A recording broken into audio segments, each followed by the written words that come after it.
Okay, we'll get started here. So my name is Nick Komar. I'm the president of Colorado Field Ornithologists. Welcome everybody to our Birding Skills Workshop series presentation. And we'll get started with that. Nathan Pieplow is with us. Pieplow is with us tonight, and we'll be introducing him in just a moment. We have some announcements to make first. So first of all, some just housekeeping issues related to Zoom. Most of you have probably used Zoom by now, but in case you haven't, some reminders: you should mute your mic and also stop your video during the presentation. Later on, if you want to contribute to the discussion, you can turn your video on and your mic on as well. If you have a question, you can type it into the chat box. And you could also change the view up at the top right of your screen so that you can just see one speaker instead of all the different panelists who have their videos open. Okay, I think we can go on from there. We've got another workshop coming up in the end of May 30th, and we're excited to have David Tonneson, a University of Colorado Boulder student, presenting on identification of flycatchers in Colorado. So this will be very interesting, especially for the tough flycatchers like Impidinax flycatchers. And then our next speaker will be Richard Crossley, author of the Crossley Guides. He's going to be talking about his experience with birds and birding in general, and some new books that he's got out. He'll be speaking at our annual meeting on July 11th. 7 p.m. So stay tuned for Zoom details. Okay, next. Okay. And now the Colorado Birding Challenge is coming right up on May 8th. And this is our inaugural fundraising event for conservation. We're very excited to see how this goes this year. So far, we already have 52 teams signed up. The main purpose is a fundraiser. So if you're unable to participate that day, for part of the day or all of the day, and raise money from your friends in pledges, we encourage you to contribute financially to the teams that have signed up. You can go to our website, cobirds.org/CFO/COBC, and choose a team to support during that day. All the money goes to restoring wintering habitat for Colorado grassland birds, and also building a radio telemetry tower in Colorado to enhance our understanding of bird migration and where to focus conservation efforts. The wintering habitat is going to be restored in northern Mexico. It's a great project organized by the Bird Conservancy of the Rockies. Okay, and I'll mention a couple more things about the Colorado Birding Challenge. We're trying to have this birds counted that day on May 8th, which is Global Big Day, eBirds Global Big Day, and also the International Migratory Bird Day. We would like to have teams participating in all 64 counties that day. And now we have more than half the counties covered, but we still have plenty of counties that don't have teams yet, including some big counties out there. So hopefully some of you will get inspired to sign up for like Pueblo County, Las Animas County. Lake County only has, Lake County has, so actually I'll mention that the way this competition works is that you're competing against par, not against other teams in other counties. So there's a par value for each county, and that's on the website. It just got updated today, actually, based on the time of year that it'll be held. So for example, Lake County's par is only 60 birds. So if you think you go out in Lake County and see more than 60 birds in a day, you should definitely sign up. Okay, thank you. Going on. Okay, let me just remind you that this presentation is presented for free, but we encourage you, if you enjoy it, to join CFO if you haven't joined already. There's lots of benefits of membership, including access to Colorado Birds Journal, discounted annual convention fees, quarterly field trips, which are going to start up again soon, discounted membership to our sister organization, Western Field Ornithologists, And then there's many other services we provide: the CoBirds listserv, the CFO Facebook page, CFO photo contest. You get all this for just $25 a year. Or if you're a student, it's only $12 a year. So it's a bargain. Thanks. Okay, going on. And now I'm going to turn it over to Sue Reif, who's the chair of the Field Trips Committee and also the organizer of this speaker series of the speaker series to introduce Nathan Pieplow. Thanks, Nick. Great job. I'm Sue Reif. It's nice to see all of you out there tonight. Actually, Sue, can you hold on just a moment? I forgot that David Hill is going to present a couple of announcements for Denver Field Ornithologists. So David, go for it. Sorry about that. Oh, thanks, Nick. Thanks. Much appreciated. It's nice to share this event with you tonight. Thank you for having me. Couple of announcements for DFO. Denver Field Ornithologist has just announced its annual spring bird counts. We're planning them. Matter of fact, they were just announced today. The traditional spring counts take place on the second weekend in May, always. And I know you're having the Colorado Birding Challenge on Saturday the 8th, but if you can spare it, the time, come and join us Friday, May 7th or Sunday, May 9th. The field trips are posted on DFO's website, dfobirds.org, and these and all DFO field trips are open and free to everyone.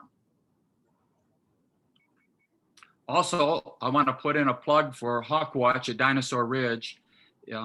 This is Colorado's only Hawk Watch site. It's staffed by volunteers, and it's one of the best places to look for raptors along the Front Range. Time for viewing is through May 7th. We really only have 2 weeks left, but we're having a big rush of raptors.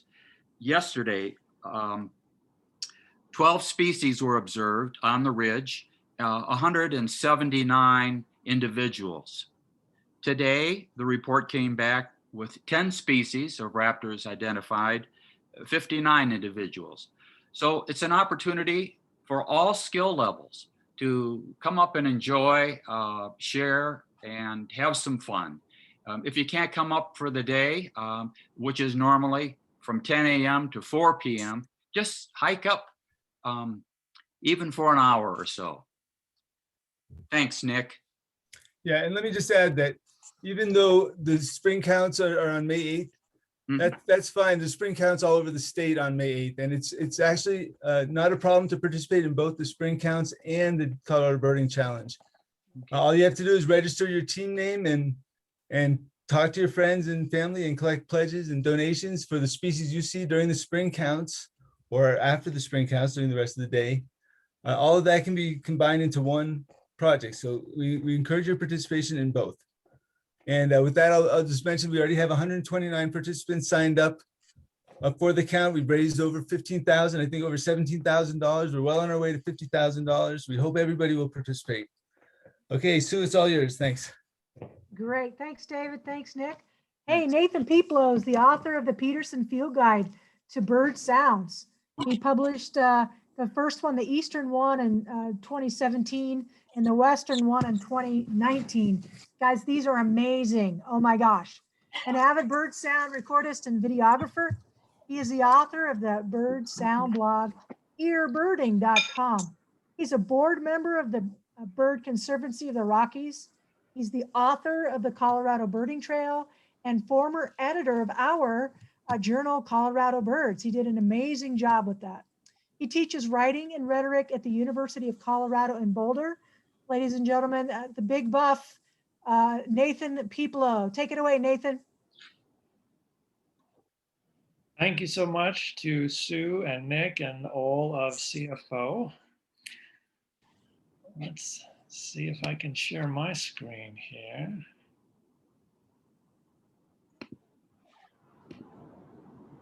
It's like we got it. Yes. All right. So I'm going to talk a little bit tonight about probably my favorite part of birding, which is the sounds and how to use them for bird identification. And I'm going to cover a lot of ground. There's a lot to talk about when it comes to audio. So in some ways, it might seem like I'm kind of skimming over the surface of a lot of complicated topics. If there's something that you want to know more about in depth, type a question in the chat. You can type a question in the chat at any point during the talk, and Sue Reif is going to be monitoring that. And some of those questions we might take in the middle of the talk. Some of those questions we might take at the end, but I'll do my best to answer whatever questions anybody has. I've prepared some slides for you to kind of hit some key pieces of information, but like I said, it's gonna kind of be a quick introduction to a lot of complicated stuff. So we may, depending on time, depending on interest, depending on what people want to do, I may kind of deviate from the slides. I may go off and show you some websites or whatever you want to do, whatever is most useful to people. We can see and play it by ear. So let's start with this: where to listen to sounds. And when I say where to listen to sounds, I mean one place, of course, is the field. You can go anywhere and listen to bird sounds, but I'm talking about where can we listen to bird sounds online? There are 3 places that I want to recommend to you if you're not already familiar with them. The first one is ebird.org/media. This is where you can browse all the media, sound files, audio files, and videos that have been uploaded on eBird checklists all around the world. And if you go to ebird.org/media, you can type in any bird name in the world and find out what sounds have been uploaded for it. Most of the world's birds are represented there.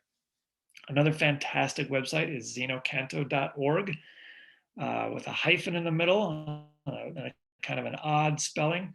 That is also a place that you can upload your own bird sounds. People can record their own and upload their own bird sounds there. Almost all the species in the world are represented there as well. And the final one is petersonbirdsounds.com.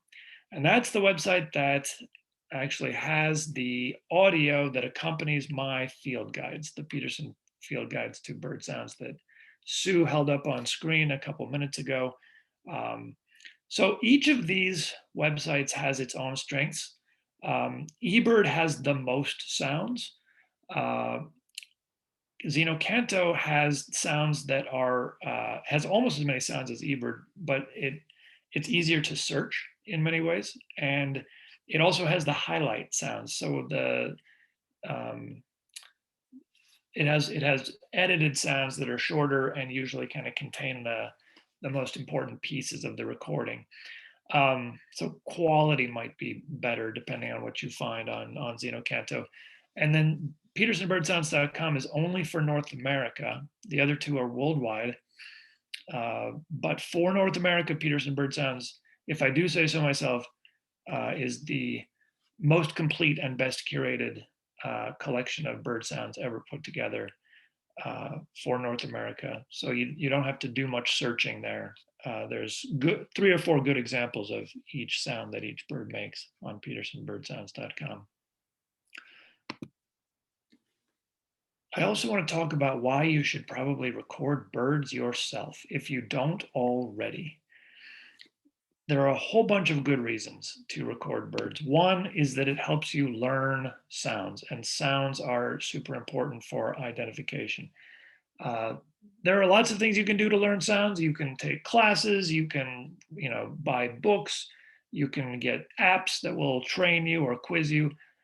But one of the best ways is to actually record the birds that you hear when you're out birding, and then go back and listen to your own sounds. Just like you learn a lot about what birds look like by photographing them, and then you can go back and look at them again in more detail, and it keeps that memory of that field experience fresh. Sounds do the same thing if you record them. Also, of course, you can document rarities. Some birds, like Singing older flycatchers in Colorado should definitely be audio recorded, because most of the singing, the quote unquote singing or calling older flycatchers in Colorado are probably willow flycatchers. Those two species can sound more similar than most people realize. But this is another really good reason to have a recorder on you. And then finally, you can contribute to science in some really neat ways. There's a lot we can learn about bird sounds. One of the reasons that I love talking about and studying bird sounds is because whenever you are working with bird sounds, you are standing really close to the frontier of human knowledge. It is far easier to go out in your backyard and record a sound that's never been recorded before than it is to go out with a camera and take a photo that's never been taken before. You know, there are a lot of sounds of even common birds that we don't have enough examples of, or even sometimes any examples of, or that we just don't understand very well. And you can actually contribute in your own backyard on your own time. If you are just getting started recording bird sounds, I really just recommend starting with your phone. If you have a smartphone, then you have a microphone. It is the microphone you already own. There's one built in here. In fact, there's more than one built in most recent smartphones. They're getting better and better at recording. And they're pretty good for loud, close birds. You know, they're not going to be great for something that's faint or far away, but for things that are loud and close, a smartphone works pretty well. And any recording is better than no recording. I can't stress that enough. I keep telling people that I would much rather have a poor recording than no recording at all under any circumstance. So hit the record button. This is the device that you are gonna bring with you into the field anyway, so you might as well use it. One question that a lot of people ask me when they start thinking about recording bird sounds with their phone is, do I need extra equipment to plug into that phone? The simple answer is no. There's lots of like things you can buy on the web, little microphones that'll plug in at the top of your phone, and other accessories, windscreens and that kind of thing. And most of those just are not necessary. I have a friend who's a recordist who lives in Oregon, and he bought a bunch of different cell phone microphones to test out how well they worked with recording on his cell phone. He found that they improved the quality of the audio slightly, but not enough to make up for the fact that it was an extra piece that you always had to carry in the field, and then you had to plug it in, and it was an extra step, and then he would forget it or just not have time to put it in when the bird was singing. And so he found that he wasn't using it, and he was getting, you know, recordings with just the phone that were 80%, 90% as good. So he just found that it wasn't really worth it. Now, of course, if you're going to record with just your phone, you need an app in order to do that. There are lots of apps available. You don't need to remember that many things, but one thing that you want to do with your app is that you want to record in WAV format, not MP3 format. Other uncompressed formats are fine. The key is you don't want to record in a compressed format like MP3.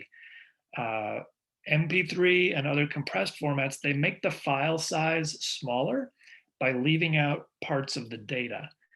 And it's good because it makes the file smaller so you can fit more recordings on your phone. It's bad because it messes up the quality of the recording. And the algorithm is designed to leave out parts of the sound that the human ear isn't going to notice. But with bird sounds, sometimes those are important parts of the sound. And you'll see it on the spectrogram if you make a spectrogram of the sound that it's been compressed. So you want to record in the highest quality. You also need an app that allows you to download those files or get those files off the phone somehow. Ideally, you would want an app that while you are recording actually shows you the spectrogram scrolling across your screen as it's recording. And ideally, you also want something called a pre-record buffer. A pre-record buffer, if you have a pre-record buffer on your app, that means that when you open up the app and you start pre-recording, this is before you hit the record button. You can just turn it into this pre-record state where it's prepared to record. When you do that, it's actually recording 2 seconds of audio or 4 or 5, depending on the app. And then it records over those same 2 seconds of audio. And then it records over those same 2 seconds of audio so that it only is saving the most recent 2 seconds of audio. It's not actually recording yet. When you hit the record button, the most recent 2 seconds of audio become the first 2 seconds of your recording, and then it records the file from there. That's really nice because what that means is you can put the phone in pre-record mode, wait for the bird to sing. Once the bird sings, you hit the record button and you didn't miss the beginning of the song. That's really great because then if you don't have one of those, what you have to do is you have to hit the record button and then wait for the bird to sing. Sometimes you might have 10 or 20 or 50 seconds of silence before that bird sings again at the beginning of your recording. Sometimes the bird never sings and you end up with this long blank recording.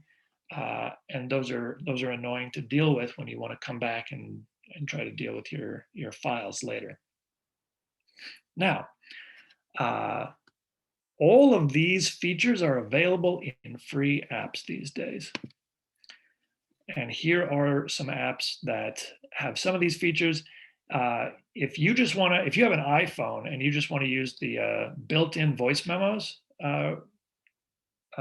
app that comes with your iPhone, it's perfectly good for recording. It does not have spectrograms or pre-record buffers or anything like that, but it has perfectly good recording capability. If you just want to record with your Android phone and not get spectrograms or pre-record buffers, then you're going to have to download a free app to do that with. The one thing about voice memos on iPhone is if you're going to use this app, you need to go into the settings of the app and set the quality to the highest possible audio quality. Because if it's not on the highest possible audio quality, it's going to be recording in a compressed format like MP3. But if you set it to the highest quality, and that highest quality actually has different names in different versions of the app, but whatever the highest quality is in all versions of the app, it's going to record uncompressed. So the top quality is good enough for bird sounds on that app. Now the Song Sleuth is the app that I tend to use for bird sound recording because it has all the features that you're looking for, and it's now free. It used to be $10 to purchase this app, but they've made it free. And it looks like this, if you can see my screen right now. Right now, you can see that the app is creating a real-time scrolling spectrogram of my voice. I'll actually stop sharing my screen so that you can see what I'm talking about here. So this is the spectrogram of what I am saying right now. So there's 3 finger snaps. You can see how they appear like kind of vertical lines on the app. If I whistle, you can see that it appears as horizontal lines on the app there. If a bird sings and you hold this phone up to the bird will sign its name right on there, which is a beautiful thing. And then there's a record button I can hit at any time. It's pre-recording right now. If I hit that record button, it'll start recording 2 seconds ago. And it'll record whatever until I hit the record button again. It's a great app. So back to the slides here.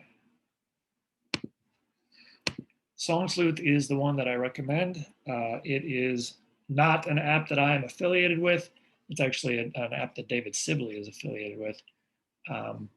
But it's a nice app. And there's another one called Bird Genie that has almost everything, but not quite the spectrogram options for you there.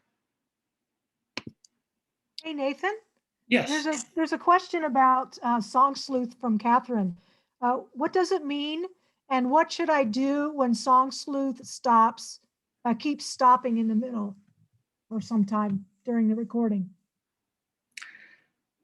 I don't know the answer to that. That sounds like a technical issue. There's some kind of bug maybe in Song Sleuth. I have not had too many problems with Song Sleuth in terms of bugs on my Android phone. So what you might want to do is uninstall Song Sleuth and then reinstall Song Sleuth, reinstall the latest version, and see if you keep getting the issue. If you do keep getting the issue, then contact the people who developed Song Sleuth. I know that they are active in updating the app, so hopefully they could help you figure out the problem. Sue, do we have any other questions about apps? Yes, let's see here. There's one about BirdNet app. What do you think about that one? That's from Stan. So that brings us back to something we didn't talk about with the apps here, auto ID down here. So that is a feature that both Bird Genie and Song Sleuth attempt to implement, which is that they not only record the bird sounds for you, they also attempt to identify the bird in your recording automatically for you. This is something that is coming. This technology is up and coming, the ability for your app to automatically identify the birds that you recorded. It's getting there, but it's not quite there. I use Song Sleuth, but I turn off or hit cancel whenever it tries to auto ID the recording. I only use it for the spectrograms and the recordings at this point. All these apps are getting better, Bird Genie, Song Sleuth, and then BirdNet. They're getting better at automatically identifying bird sounds, but they're not great yet. If you're familiar with the Merlin app that Cornell Lab of Ornithology has created, Merlin includes a feature that has automatic identification of bird photos. And the automatic identification of bird photos is pretty good. It's about 90 to 95% accurate, depending on the bird, depending on the photo.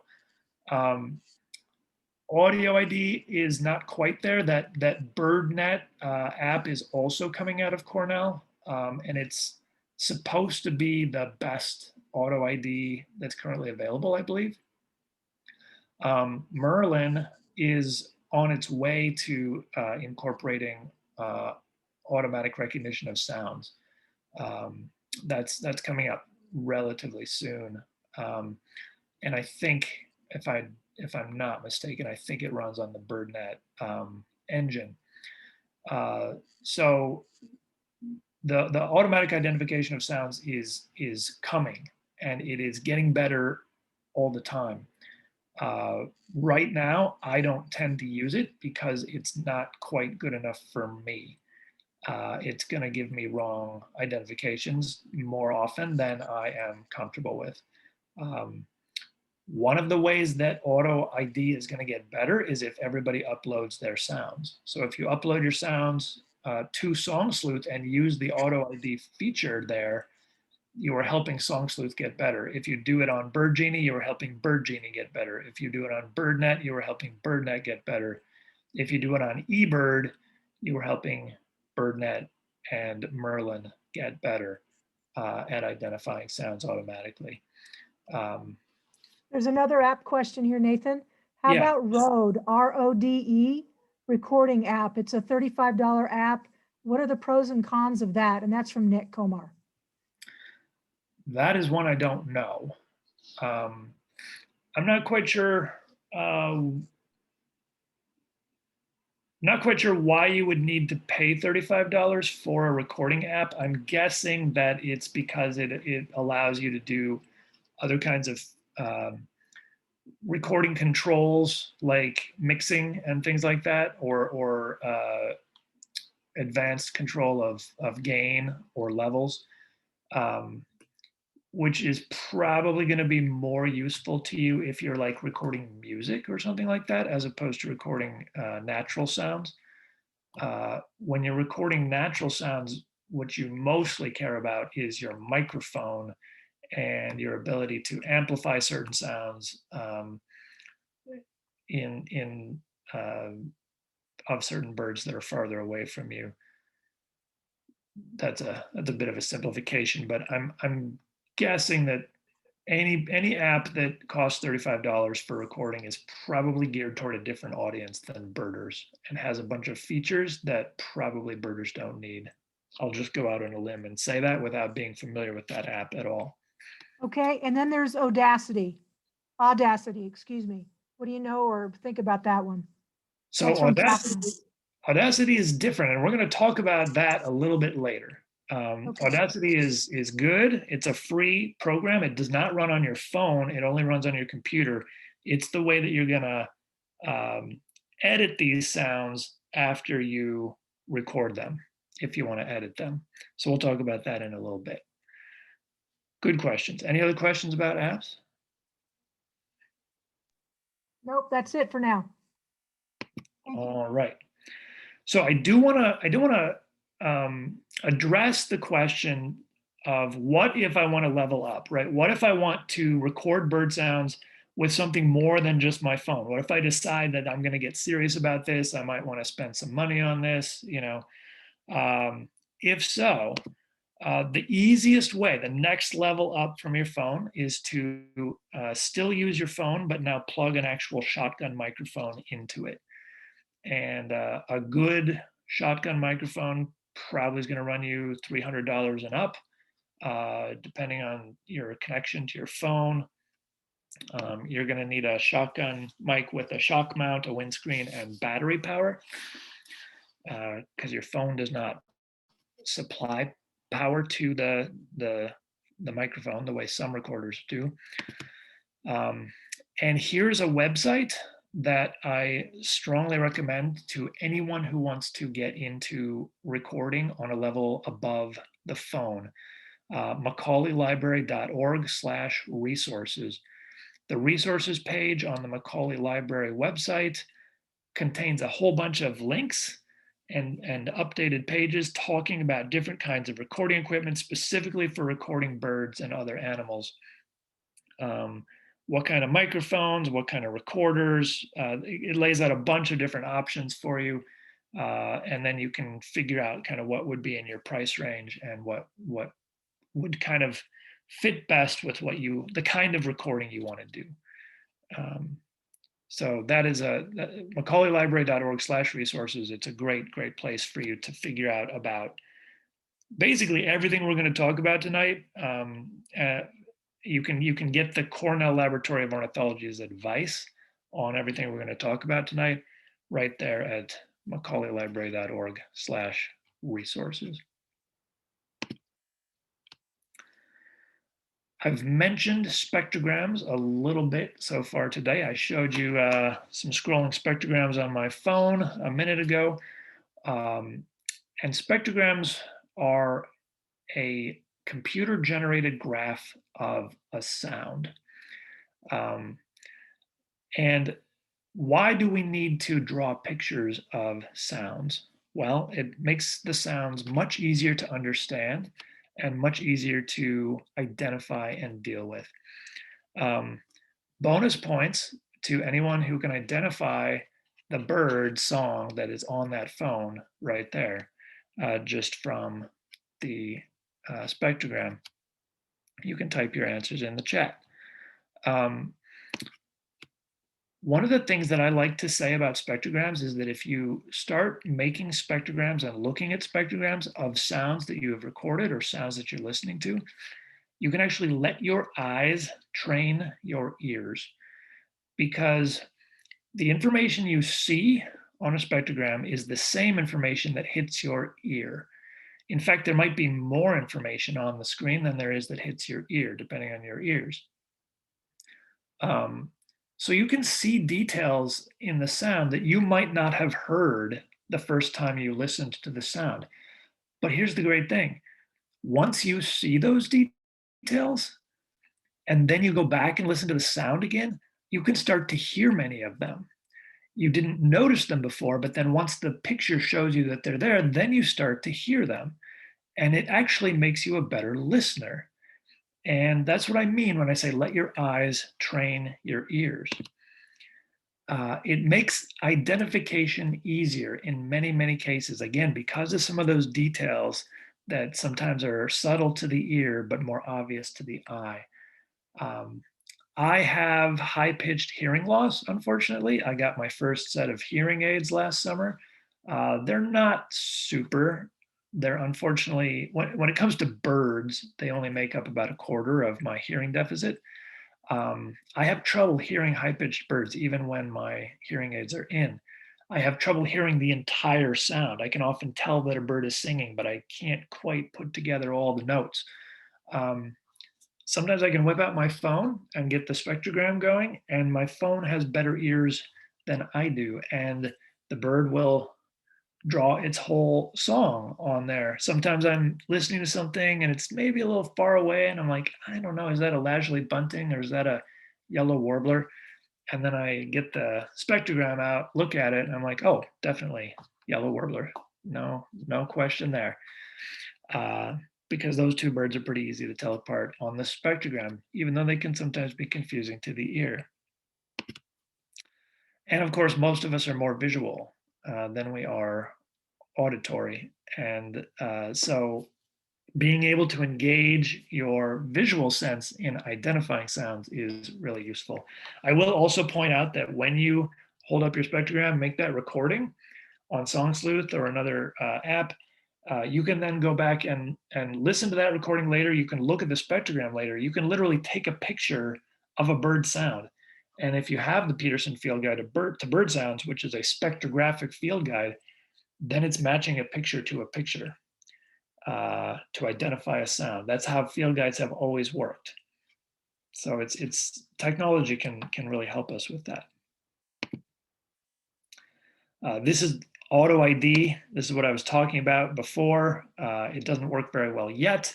It is going to get better and better for the reasons that we mentioned earlier.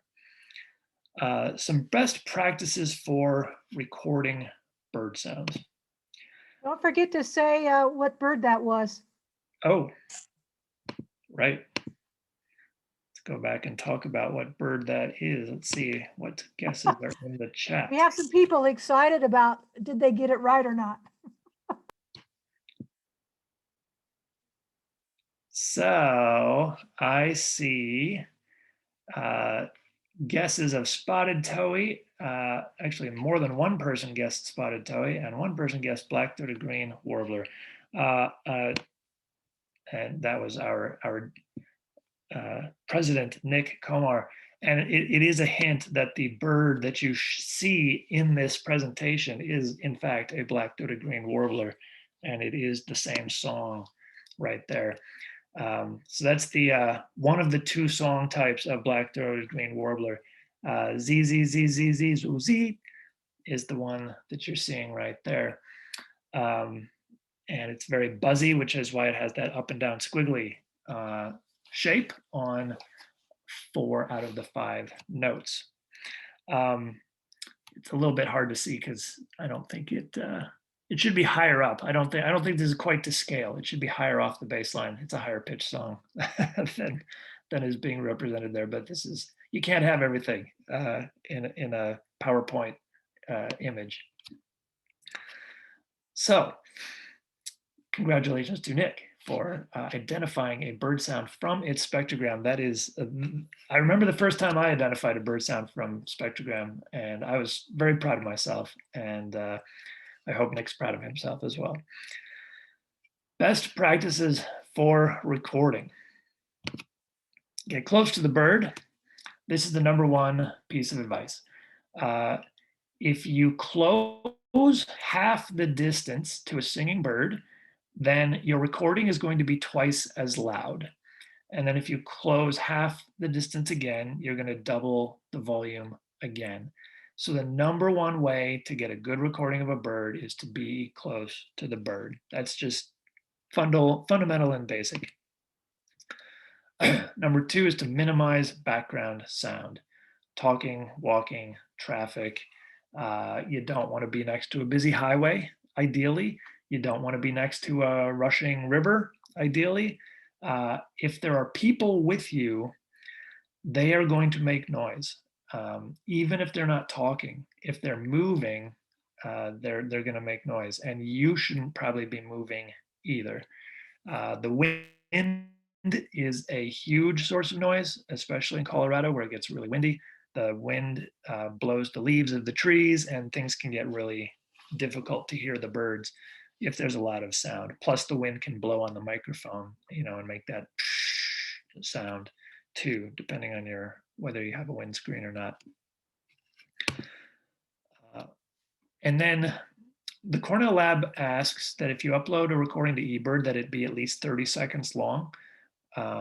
Sometimes shorter recordings are still useful, but longer recordings tend to be better. I am right now down in the Rio Grande Valley of Texas. I was doing some recording this morning at Laguna Atascosa National Wildlife Refuge. I recorded a long-billed thrasher that was singing, and I recorded it until it dropped down off of its perch. So it ended up being almost an 11-minute recording of that one bird. And why is that going to be helpful? That's going to be helpful because researchers then can go back and look and see how many different kinds of song phrases appear in those 11 minutes. And that helps us understand the vocabulary of that species. So longer recordings are generally good. Plus, the longer you point a mic at a bird, the more likely it is that that bird will say something really unusual and interesting. If you're making that recording on your phone, take notes out loud. At the end of the recording, say what bird you recorded and where you are, and then give us any other information that you have. Just say it out loud onto the recording. If you notice any interesting behavior, if you noticed what the birds were doing and maybe how it correlated with their sounds, if you know the age or the sex of the bird, if you could tell that it was a male, if you could tell it was a female, if you know that it was near a nest or on territory, anything interesting that you noticed, if you recorded the sound that the starling made right when the Cooper's hawk flew by, say that, because that's really useful information down the road for people who are going to listen to your audio later and try to figure out what these bird sounds mean. And then if you've made bird sounds, the best way to actually contribute to science is to share those bird sounds, to upload them online. And the first places I would send you are the first two websites we already discussed, eBird and Xenocanto. On eBird, they want you to upload the highest quality recordings and in WAV format instead of MP3. And they want the whole recording, including the notes, your vocal notes that you spoke out loud at the end. On Xenocanto, they tend to just want the best parts of the bird sound, not your vocal notes most of the time. And they, at present, are still only allowing you to upload MP3s, which means that if you were recording in WAV, you're going to have to edit your sounds into MP3 format before uploading them to Xenocanto. And you would want to edit them anyway to get the best parts out and cut out the next pieces. We'll talk about how to do that in a minute.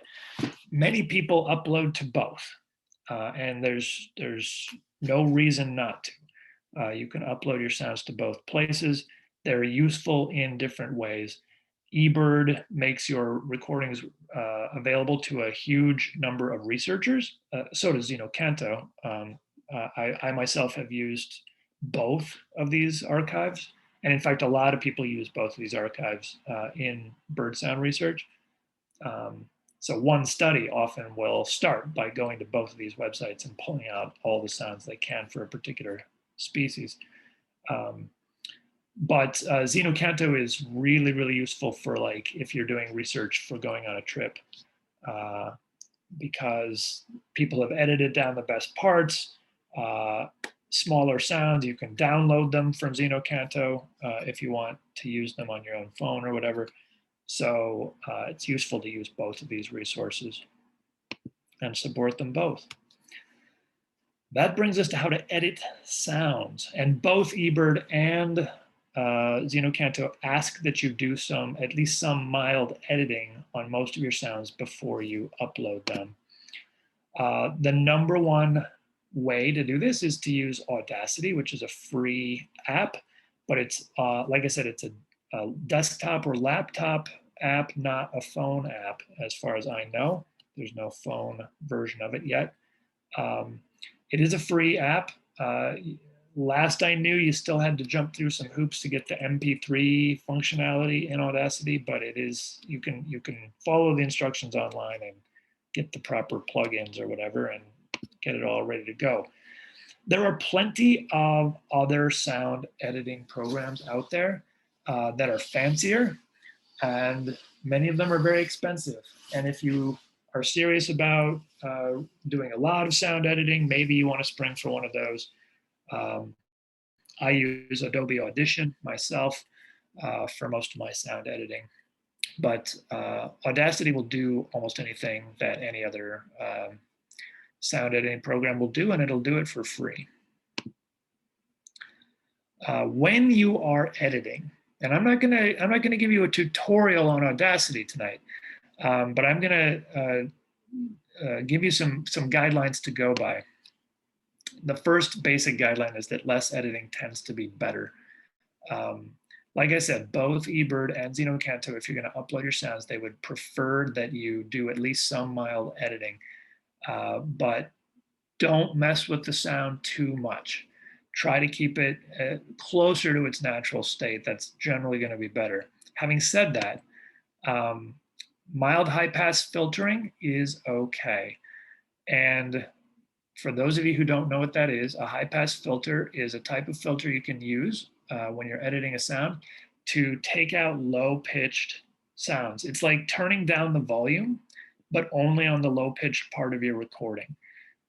This is very helpful to cut down on things like road noise and other like handling noise and other really low pitched sounds in your recording. The low pitched sounds tend to be the loudest of the noisy stuff that's coming in from the background. Most bird sounds are pretty high pitched. Like that black-throated green warbler probably doesn't have any note in its song that's lower than about 5 kilohertz. About halfway up the spectrogram, about halfway up the scale of human hearing, at least the linear scale, which means that you can safely turn down the volume on everything below 5 kilohertz without affecting the black-throated green warbler song on your recording. It can make a difference. It can make your recording sound significantly better. You can turn out a lot of the noise and keep the bird sound. Now, you can usually, black-throated green is very high-pitched. A lot of birds you can't really do that with. We were just recording green herons today. Green heron has a song. I don't know if you've heard the green heron song. It's very low-pitched. It's very noisy. It's like this, almost like the bird is roaring.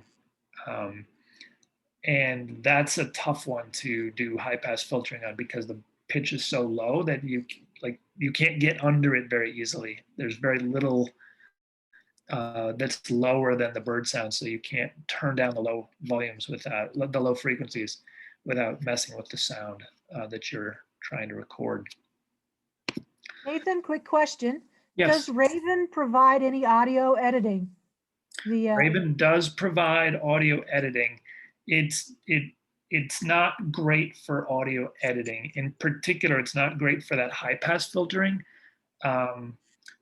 It can take out it can completely eliminate certain frequencies, but it can't just like turn down the volume, which is better. If you just take out the frequencies entirely, you can tell that that's been done when you listen to the sound. It sounds a little bit artificial afterward, sounds tinny. And so it's better if you just turn down the volume on the low frequencies instead of taking them out entirely. That's where Audacity is going to be much better than Raven. Raven's great for creating spectrograms. Raven was invented for analysis of bird sounds. It's really great for that. Much better spectrograms than you can get in Audacity. All the spectrograms in my book were created in Raven, but so if you really want to see the fine details of the sound, there's nothing better than Raven for that. But for audio editing, I would not use Raven. It's just not user-friendly enough, and it's not high-featured enough for that. It will allow you to trim the start and the end just fine. That's kind of the most basic kind of audio editing, and any program can do that. So if there's empty space at the start of your recording before the bird began to sing, or empty space at the end when the bird stopped singing, but you didn't turn off the recorder for a while, that's easy to do on any of these programs. Very simple. Thank you. One thing I do want to mention is that you should do no noise reduction. So noise reduction is a feature that a lot of these audio editing programs include, Audacity and Audition. And noise reduction is a kind of an artificial intelligence kind of algorithm. It'll go in and it'll take that like background hiss, like the white noise, the psh, and it'll try to remove that, which means it's trying to turn down the background sound, both high-pitched, medium-pitched, and low-pitched all at the same time without affecting the actual bird sound. It's kind of using some artificial intelligence to try to figure out what is the sound that you wanted and not touch that. It's not great at that. So I don't recommend using it at all. It's okay if when you use noise reduction, you can basically choose the strength of it, like how much noise do you want to try and take out. If you're being very, very if you're not being ambitious with it, if you're being very gentle with it and only trying to turn down a couple of decibels, then it doesn't mess with your sound too much. But the minute that it becomes moderate to heavy, if you play me a sound that has been noise reduced, I can immediately pick out with the ear that it's been messed with, because it just doesn't sound natural. It gets this kind of weird kind of video game quality to it, and I highly recommend that you don't use that. It's a pet peeve of many recordists, the noise reduction. Now, I will note, and I should have put this on as one of the green check marks on this slide. I just am realizing that I didn't. One best practice for editing is to normalize sound level. What that does is, if you have a faint recording, you turn up the volume up to a preset level, usually -3 decibels is what you want to set it to, and that just makes sure that the loudest sound in your recording is 3 decibels less than the maximum on your recording. You don't want to go over the maximum. That's when you get distortion when you're listening to a sound. So we usually talk about how far from the maximum are you going to turn the volume up to, and -3 is good. That's kind of your standard thing. You want to pull out your sounds, trim the start and the end, normalize the sound up to -3, and turn up the volume up to -3 if it's not already there, and then maybe some mild high pass filtering, and that's probably all the editing that you want to do on most bird sounds.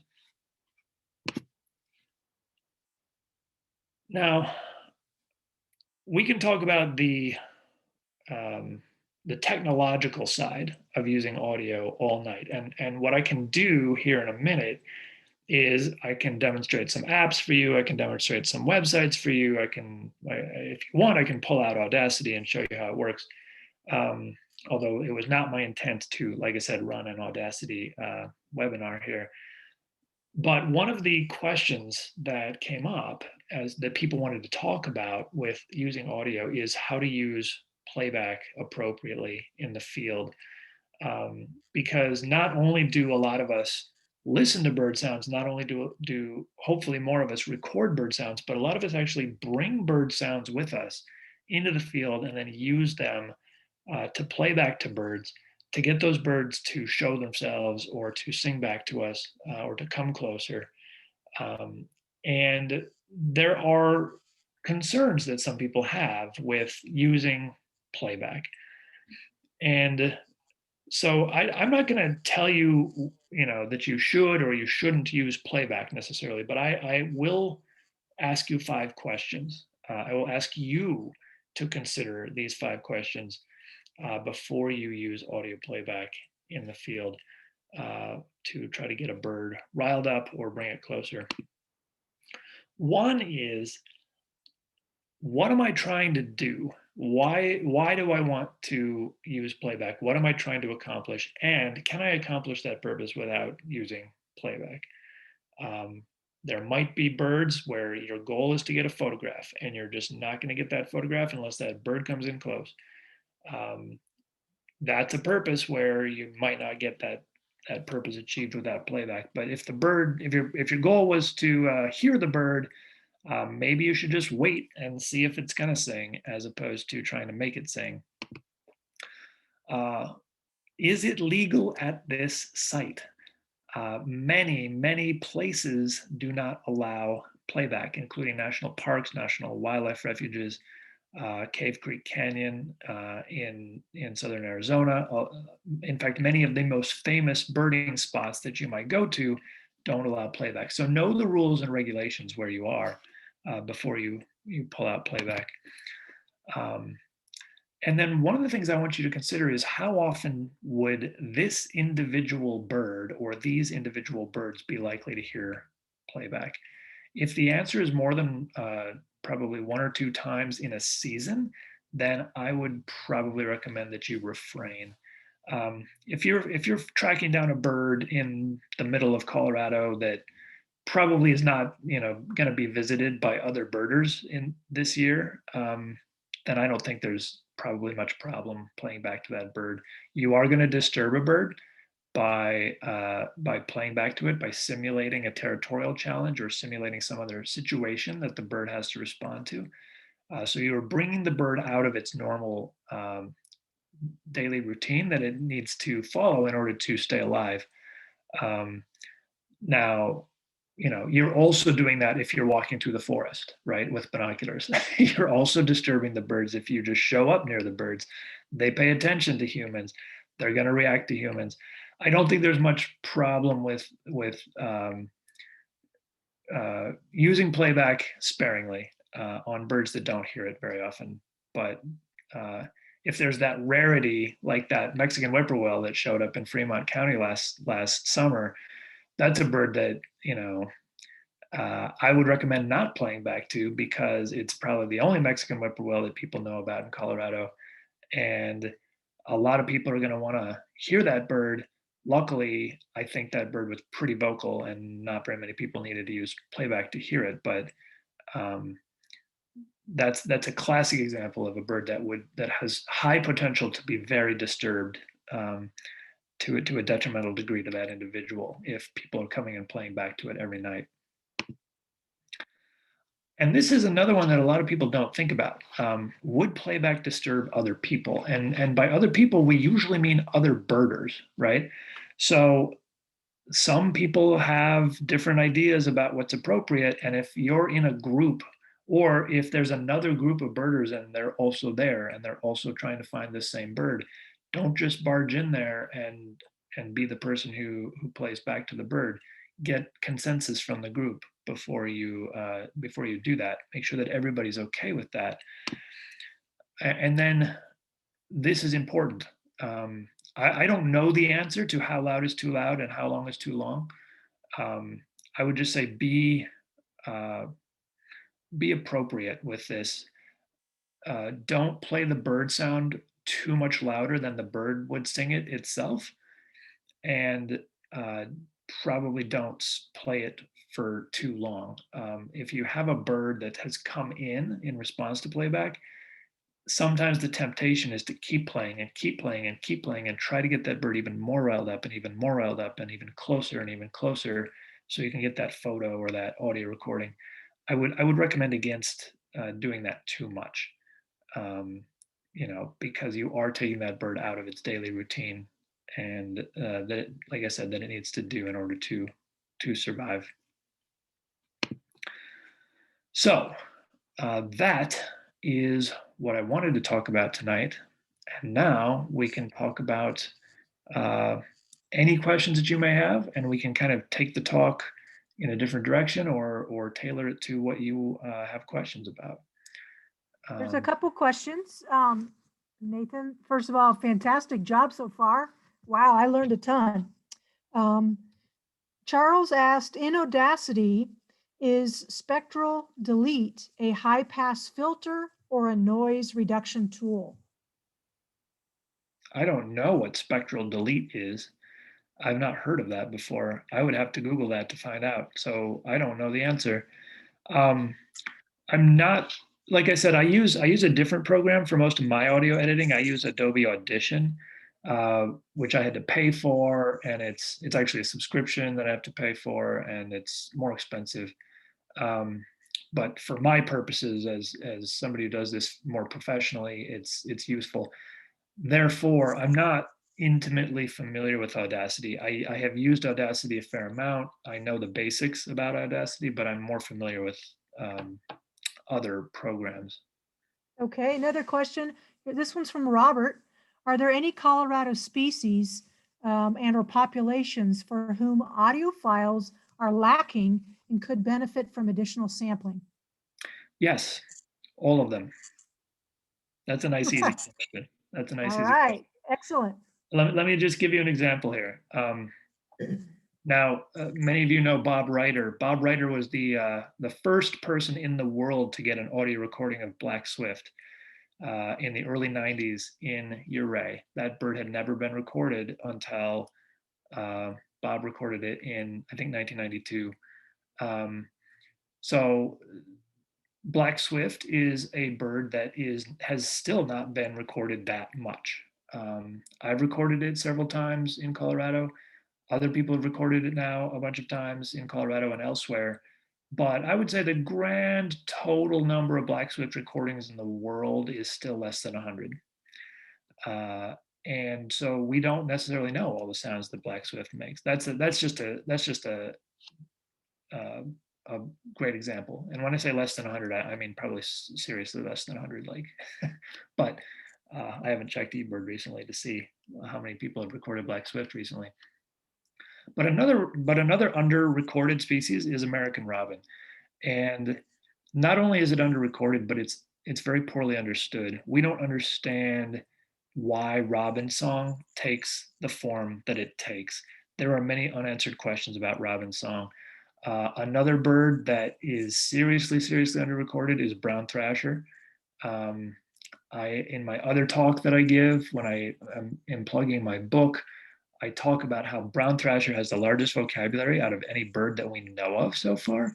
And we don't have any idea why that is or how that vocabulary got so large. We don't even know whether brown thrashers are making it up as they go along or whether all of their phrases are memorized. And that's the kind of thing that you can only find out by detailed analysis of more recordings than we have. So, man, I could go on forever. Here's another cool thing, right? White-crowned sparrows. Each individual male white-crowned sparrow sings just one song. And he shares that same song type with all the other male white-crowns that breed in a close proximity to where his territory is in the summer. But then if you move about 10 miles, you're going to get into a slightly different dialect. of white-crowned sparrow song. And so in the mountains of Colorado, there are these patches of different white-crowned sparrow songs. All the males from like one mountain valley are going to probably sing the exact same song. And then if you're going to cross an invisible line somewhere in the sand, and on the other side of that line, they're going to sing a slightly different version of white-crowned sparrow song. What that means is if we actually created a detailed map of all the white-crowned sparrow breeding dialects in the mountains of Colorado, we could identify birds that are on migration or in the winter when they're singing. We could tell within probably 10 to 15 miles, we could tell where those birds breed just by listening to them sing. But we can't do that right now because we don't have enough recordings. We don't have fine enough sampling throughout the range of white-crowned sparrows breeding territories. This is just one cool example of like why every single bird deserves to be recorded more than it currently has been. Fantastic. That's amazing. Deborah asks, what are steps to download audio files to eBird? Could you just briefly go over that? So this is the trickiest thing. The trickiest thing is how to get those audio files off your phone once you have made them. And that's going to depend on your phone, and it's going to depend on your app too. So I can't give you a one-size-fits-all set of instructions. I know that on my phone, if you have one of those cables that connect your phone to your computer and turns your phone into kind of like a hard drive for your computer, and you can download files directly off the phone, that's the easiest. That's the best way to do it. If you can just figure out what folder your files, your phone recordings go into when you make them, and then plug your phone into your computer and navigate to the proper folder and just drag those files off the phone and on your computer, that's the easiest. And then when you create your eBird checklist, you go into it on the computer and you hit manage media and edit the checklist, and you can drag and drop your audio right into your eBird checklist onto the appropriate species. But getting the files off the phone is the hardest thing. I know I have to I had to get an app that allows me to like create a local network that will link my phone to my computer so that I can download these files, because sometimes these files are very large and they're too big to email off the phone or to get off the phone reliably in other ways. All right. Thank you. Angela asks, would love to hear more about Nathan's recommendations for best ways to study bird audios with spectrographs. Certain bird categories first to build on. So this, I think, is a good book plug for you. The number one, the number one thing to do if you're interested in learning how to identify bird sounds and learn how to read the spectrograms, you can either, there's a couple of things to do. The basic idea is you should probably look at a lot of spectrograms and watch them scrolling on your screen as you are listening to the bird sound. You can do that on ebird.org/media. You can do that on petersonbirdsounds.com. You cannot do it on Xenocanto because the spectrogram doesn't move. It's just a static spectrogram of the first 8 seconds of the recording. But even that is somewhat useful. But if you go to eBird and listen to any sound that's been uploaded to eBird, and Peterson Bird Sounds runs on the same engine, you can hit play and watch those sounds scroll. And as they're scrolling past the center line there, you'll hear what you're seeing. And that'll help you over time. That'll help you match what you're seeing to what you're hearing. And my book, the introduction to my book, the first 30 pages teach you in some detail how to read spectrograms. If you go to earbirding.com and click on how to visualize sounds, there's a free basic version of how to read spectrograms on there. That'll give you some information about how to read spectrograms and how to understand them. And then when you're learning the sounds, I would start with the birds that you already know. Start with the birds you know well and figure out, what is that sound that I already know what it sounds like? What is it going to look like, right? So start with the birds you know, start with the birds in your backyard, and figure out what those sounds look like when you actually see them on the spectrogram. And then from there, move into the bird sounds that you want to know, the ones that you're curious about, the ones that you want to see or you want to hear, or that you just have no idea what they sound like, and branch out that way. That's what I recommend. All right. And Audrey asks, what's the best way to capture a GPS location with recording for research purposes? I mean, a very easy way to do it is to just keep an eBird checklist and then upload your audio to the checklist, because the checklist has the GPS coordinates for where you were, and it automatically records the time and your track and the date, and the species that you observed, and then you just put your audio up there and it links it all together. That's the easiest way.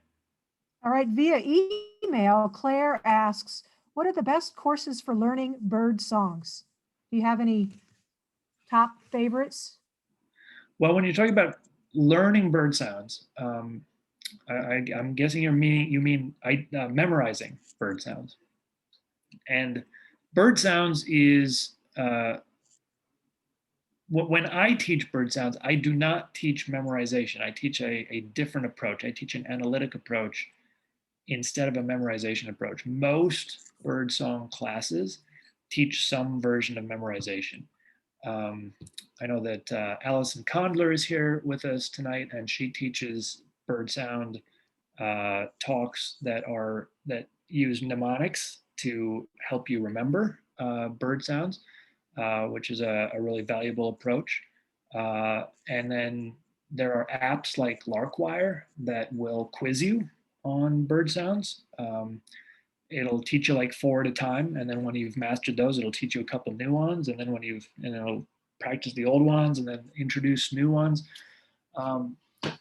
So there are lots of ways to do it, but I don't really have a recommendation for you. You'd have to see what works for you. Different people have, connect better with different approaches, and my approach tends to work best for those of us who have really, really poor auditory memories and just want to remember something analytically instead of try to memorize stuff. All right. A question from Stan. Does BirdNet automatically contribute my recordings to eBird every time I use it? So I don't actually know the answer to that question. I'm pretty sure that BirdNet is affiliated with eBird, and it's created by the Cornell Lab of Ornithology. So when you are uploading a sound, it makes that sound available to Cornell for use in making BirdNet better. However, I don't believe it generates an eBird checklist. So it doesn't put it on eBird specifically, but it does make the recording available to Cornell. And when you record something on eBird, it makes it available to BirdNet. Does that make sense? It makes sense to me. John Parker has a question. He says, I write my recording comments in the details section of eBird. Is that acceptable alternative to voice in the recording? In other words, the recordists, when they're pulling it up, do they have access to those comments? Yes, that is an acceptable alternative. In fact, it's good in some ways. One of the problems with voice comments on the recording is that they're not text searchable, and you have to listen to the recording in order to find out that those comments are even there. So ideally, we want both. The reason I recommend voice comments is simply because if you're writing your comments down later, then there's going to be a time gap between when you're in the field observing and when you write those comments down. And that allows time for stuff to get lost or misremembered. And so I like having like the on the spot kind of in the field comments, and then you could like write them down later. But there's no reason per se beyond that to have the comments be in voice form. That's just the easiest way to make comments is to put them right on the recording. But yes, by Excellent. all means, write them on eBird. Great. Thank you. Dale asks, does pishing have different use considerations than audio playback? This is a really interesting question. I was just thinking about this, right? We were, like I said, we were at Laguna Atascosa National Wildlife Refuge this morning, and we were thinking, my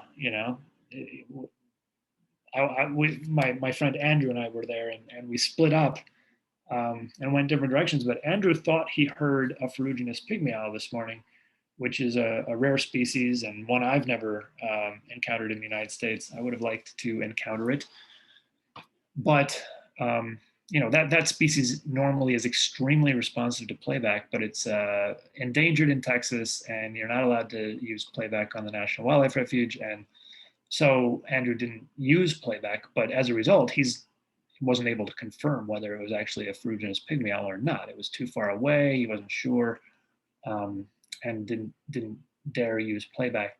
I was thinking, right, like, what if you just whistled? Because ferruginous pygmy owl is easy to imitate, just like northern pygmy owl is.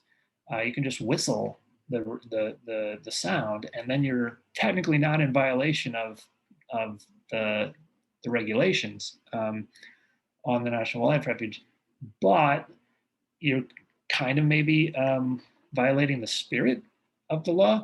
And then pishing, of course, is basically, it's a similar thing, right? You're imitating a generalized alarm response of various birds for the purpose of getting them riled up. I would basically say that most people don't have a problem with pishing for two reasons. Most people also don't have much of a problem with like whistled imitations, even though in some cases, like pygmy owls, like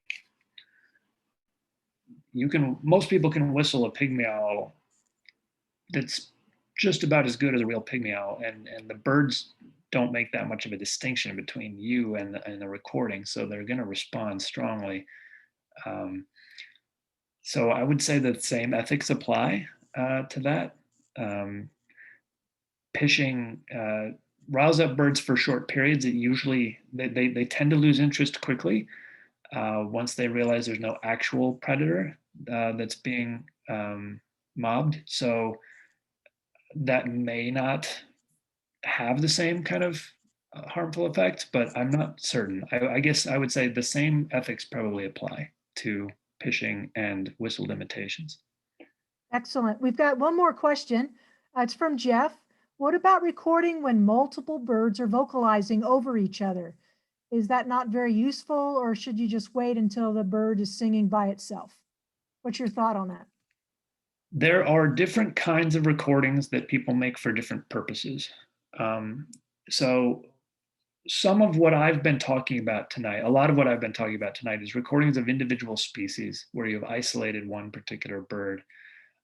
That allows you to analyze what that species says. That allows you to analyze like the dialects of white-crowned sparrows, those kinds of things. But there are recordings called soundscapes. And soundscapes are just the recording of everything that's singing at one time, at one place. Soundscapes are very useful because they, for one thing, they form a kind of audio record of all the species present in one habitat on one day. So they are a kind of historical census of the bird sound in that time and place.